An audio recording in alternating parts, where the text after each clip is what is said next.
Ipinasinungalingan ni House Trial Spokesperson at Kabataan Party List Representative Eneco ang paratang ng defense team ni Vice President Sara Duterte na nag-a-attendance lang umano ang prosecution panel at umuwi kaagad kahit hindi pa tapos ang markings of exhibits sa pre-trial conference.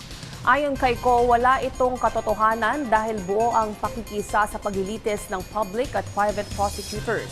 Dagdag pa ng kongresista ang vice-presidente ang remarkably absent kahit na sinabi niya noon na handa siyang humarap sa proper court para harapin ang anumang aligasyon na iniugnay sa kanya.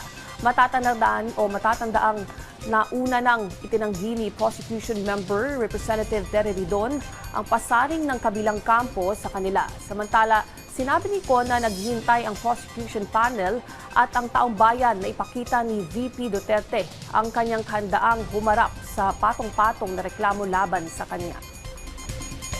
Ang remarkably absent po ay si VP Sara Duterte.